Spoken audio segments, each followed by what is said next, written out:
Well, hey everybody, BJ Meyer here. I have just finished my practice session on the new church organ. This is Viscount Cantorum Trio, and the trio means that it's three manuals, so three different keyboards. So you have three different ways you can set up any given registration, and you can go between the manuals, and it gives an organist a bit more flexibility. The design of this console is a little different. As you can see, it's all kind of open.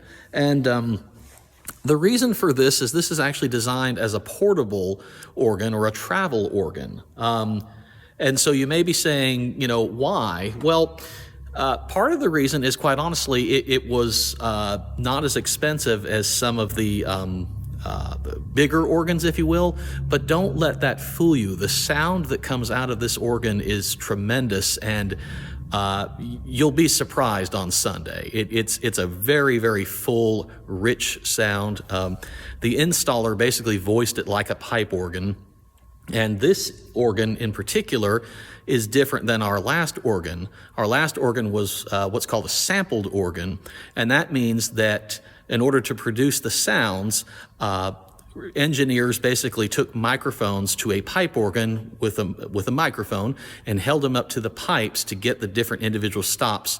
They fed that into a computer, and the computer reproduced those recordings.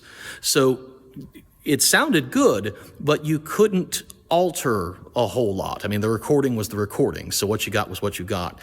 This organ uses a technology known as physical modeling, which basically the computer takes algorithms and mathematical equations, and it plots the different stops or the different sounds you want to get, and it produces them from nothing.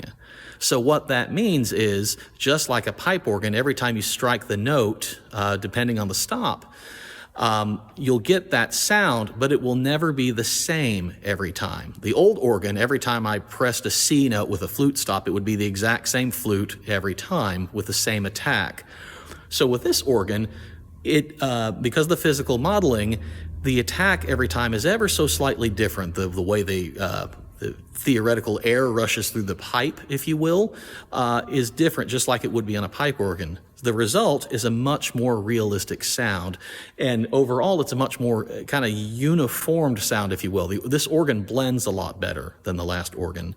I'm going to play a recording that I made earlier in the week, and I'll say you won't get the full effect just because of the internet, but this will kind of give you an idea of what we have now. I'll walk around a little bit too.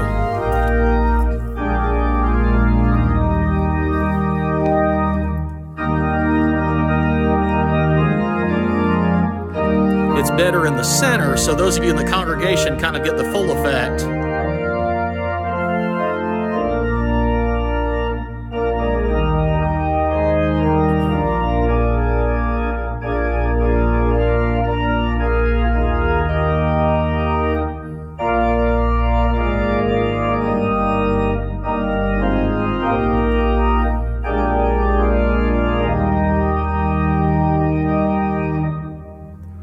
And like I said, what I'll say is, in person, it's even more dynamic than the recording.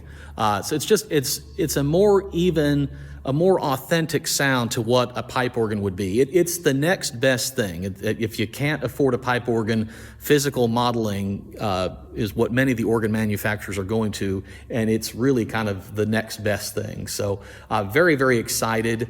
I can't wait to get in there in the next few weeks and just kind of really explore the organ and play. I'll have a special piece I'm going to play this Sunday for the dedication.